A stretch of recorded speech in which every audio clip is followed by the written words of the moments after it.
What's up YouTube, BigSweetC here with you. Today we are talking Sekiro, Shadows Die Twice. I have finally been able to defeat this for the first time. If you missed it, we streamed it all over on Twitch. So be sure to head on over there, hit that like button and that follow button over there so you don't miss any times we go live with Sekiro. But it is time to talk about the game a little bit because this one was a lot different for me. I bought it almost a year ago when it originally came out, and I'm just now getting a chance to finish it. And we played it when it first came out. It was kind of tough, and I was like, you know what, I'm going to have to learn how to play this game.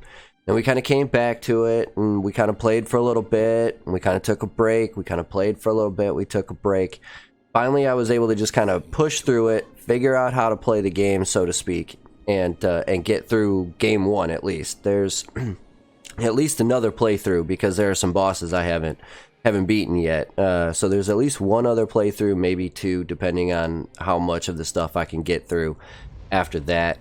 But it got me thinking because this is kind of a strange game to me. On the surface, it should be a game that I love a lot, but underneath, it's one of the ones that like I don't know what to say about it. Not just that it irks me, you know, Dark Souls irks me, Bloodborne irks me, but it gets to the point where I kind of get a little bored with it. So we're gonna break this guy up into a couple of parts. I'm gonna start with what I didn't like about it, and then we'll get into what I did like about it and my general overall view a little bit later. But we're gonna start with one of my biggest pet peeves with the game is the fact that, like, at least one of the bosses you have to fight 3 times. 3 times you fight the same boss, and I mean it gets gradually harder every time you fight him. But there's actually several bosses in this game where you fight a couple of times, maybe 3 times in different situations, and to me, that is a big knock on your game. That just looks like laziness. That looks like uncreative ability. So like I get the idea. You go into Ashina Castle. So spoiler alert in case you guys haven't played this game yet. But I get the idea. You go into Ashina Castle, you go through it, and then you kind of have to go back through the castle after some other guys have come and stormed the gates, and that's not so much the issue to me. Whereas you kind of go through the level and then you go through it again. I've seen that in a couple of games. Chrono Trigger is one of my favorite of all time, in my opinion. Probably one of the top 2 or 3 games ever created. There's a lot of times you go back to the same places over and over again. And I'm trying to think of other games where it's like you actually have to go back and go through it again.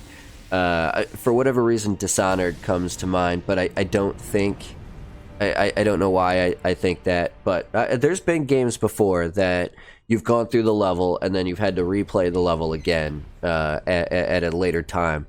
So that's not so much the problem with me as that, but so the main enemy, Genichiro. The guy who kind of starts the whole thing, you fight him like 3 times. But there's also the Guardian Ape. You fight once by himself, you fight him once as a dead guy, and then you fight him once again with a little buddy.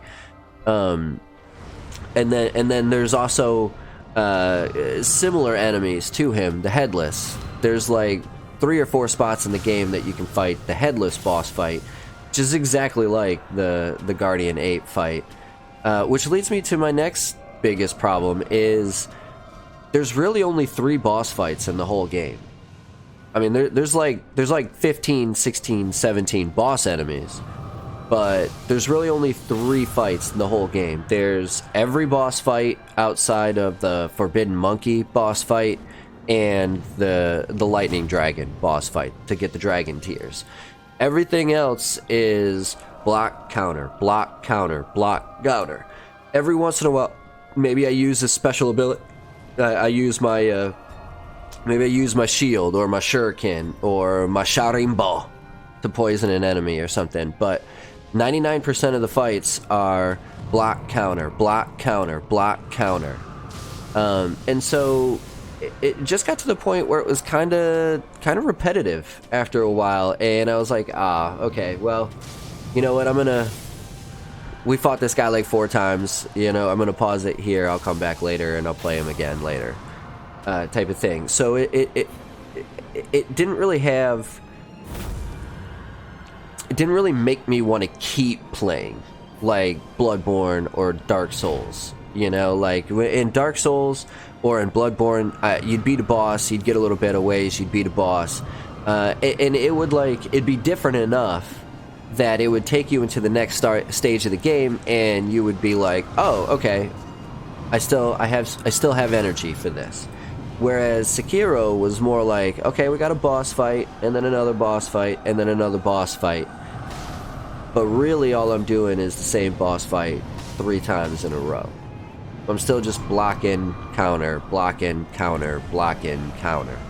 Now, having said that, the Dragon Tears fight with the Lightning Dragon actually might be one of my favorite boss fights in any of the FromSoftware games. But it just, there wasn't enough differential. And I know that sounds weird, because I feel like a lot of boss fights kind of feels the same, especially in like a Dark Souls type environment. But it brings me to my next point, is the fact that you can't really modify your character. You can't really make them unique. You can't really explore and experiment with them, because it's not like Dark Souls, where you have like a faith build or an intelligence build or a guts build or a fire build. You really only have one character, and everybody plays that same character. And while, yes, you can go in and you can unlock certain like techniques and abilities and upgrades in a specific order, before everything else, in the end, you're always adding to your character. And in the end, if you unlock everything, it's the exact same character as everybody else who has unlocked everything. There is no difference between characters. There is no, I want to play this way, I want to play that way, I want to play this way. There is a little bit, you can be more sneaky, you can kind of be more, go forward and take on a bunch of enemies at the same time. But it's not really, there's not really a whole lot of uniqueness to it when it comes to a character. And that was kind of a bummer to me, because that was one of my favorite parts of the Dark Souls era, is creating different characters, making a wizard, making a cleric, making a warrior build, specific to those types of characters, or even experimenting with them, taking a knight and making him a paladin with like a really good electricity faith build type of stuff. You don't really get that in this game. It's you have Sekiro, and that's your character, and depending on what you upgrade and what you don't upgrade, you can do certain things, but it's still the same character inherently. And so I was kind of disappointed that they took that out. But all in all, I mean, those are like little minor things. The biggest thing that I didn't seem to enjoy, that I didn't really care for about this game, and we'll get into reasons why this is in a second, but the truth of the matter is, for a game that's built on timing, a lot of my button moves didn't work. Like I would hit a block button and I would just stand there. I would hit the attack button and I would just stand there. I'd go to use my healing gourd, and instead of registering it as up D, it would hit like right D on the D-pad, like, so there were just a bunch of times when it was like, why are you not listening to what I'm doing? Like I've got ample time to respond to these attacks, and I hit a button and you just don't do anything. Now, I am playing on PC. I am playing with an Xbox controller, though, a wired-in Xbox controller. And this game has full controller support on PC, you would think it would be about as responsive as you could be. Now, maybe it would be better if I used keyboard and mouse, but it didn't react as quick as I think it should have for a game that is so based on timing. You know, like the whole idea is to block and counter. But if you block too early, you block too late, you don't get as good of a block, you take a whole ton of damage, and you don't build your enemy's stamina meter, you know? So it is so vital that you get the timing right, that for a game to have such a disconnect in response time is, I think, one of FromSoftware's biggest fails, as long as I've known them. Like, it was just so irresponsive at times. And again, I'm going to go back and I will try and learn with keyboard and mouse. Maybe that's what it was. But, I mean, the game's built for console. So you would think that a controller would actually be the preferred way to play.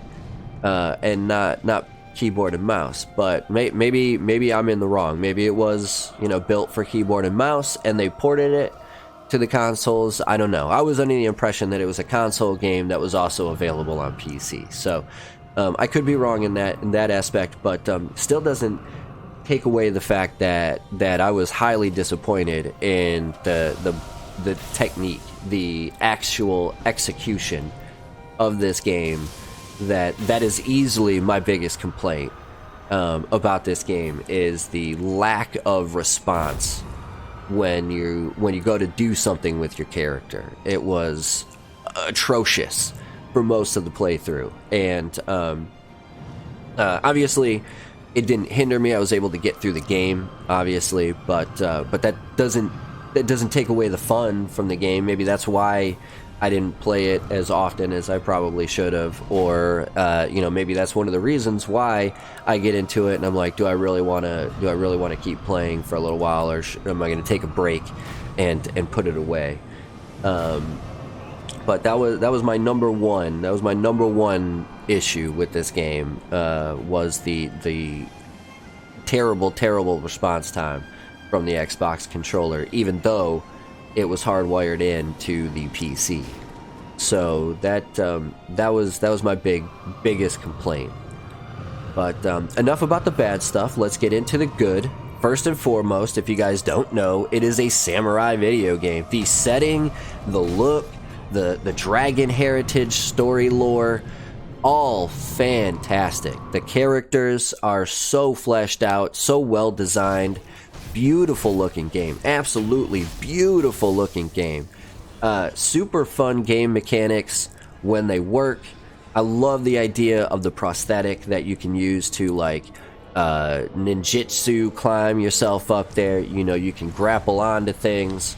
I like the idea you use it kind of as like a shield a little bit, or you can add on your prosthetics to make it a shield, make it an extra, shuriken thrower, make it an extra spear type of thing. I love the gameplay of it. And there were a lot of very unique characters in it. Lady Butterfly comes to mind.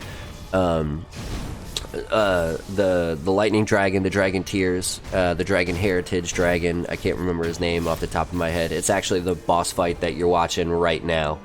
And again, we'll get to that in a second because I absolutely loved it.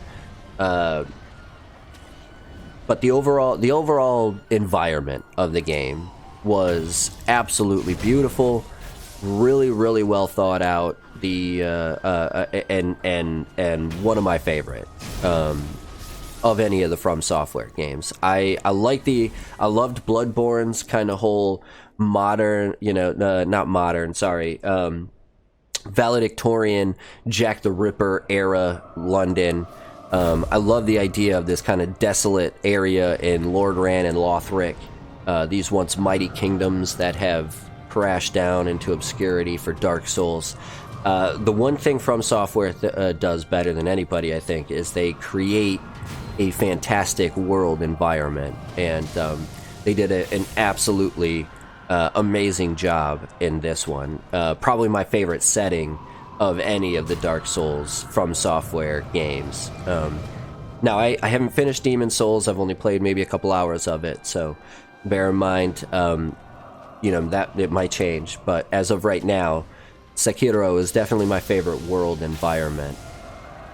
And that kind of leads me to my next thing, is the story itself. So the story about Kiro, Wolf, Owl, finding Wolf and raising him as a son to protect the divine heir, the former Ashina coming back to try and exact revenge on Kuro. I'm assuming Kuro's family line that looks like they tore down the Ashina rule to bring into this dragon's heritage. I love the idea that Kuro has this ability, this special power, and yet he's like, no, nobody should have this. This is brutal.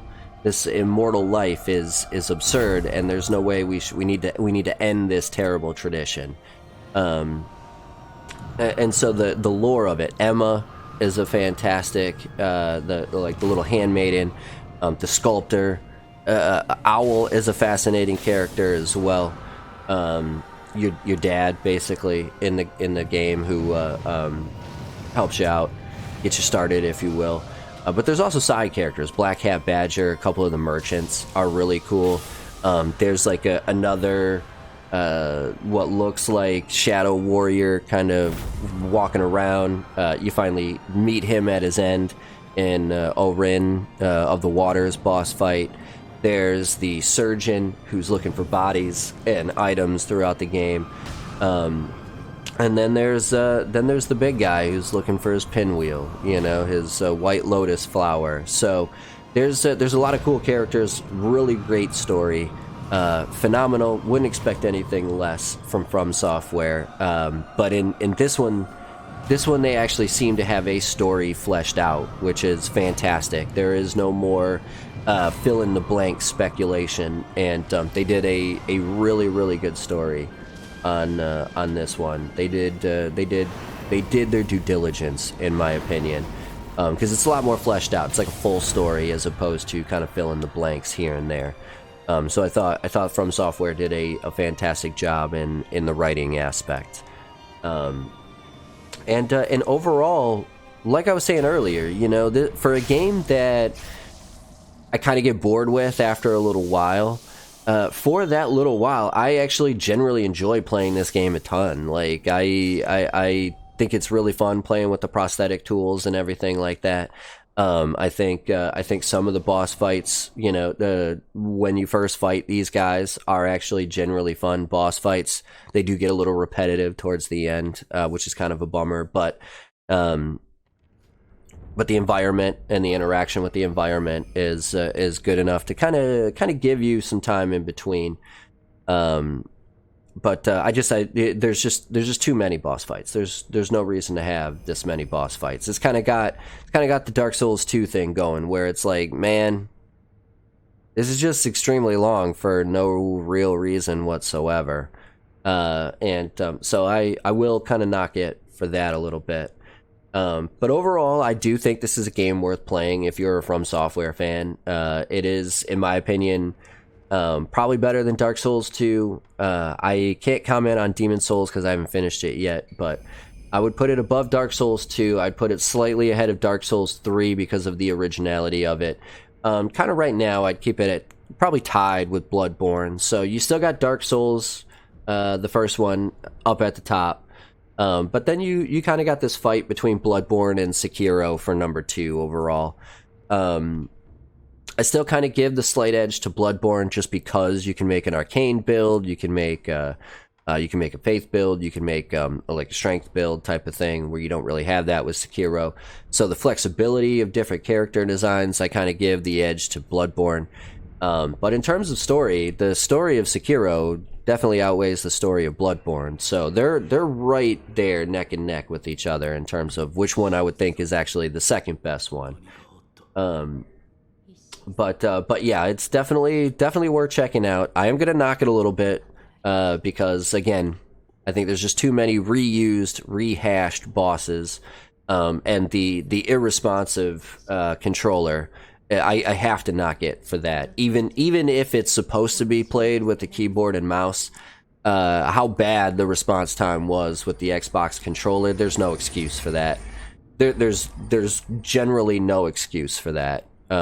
So I'm gonna give it about 3.5 stars. I was actually thinking about giving it 3. So this is actually better than my original guesstimation. I'm gonna give it a 3.5.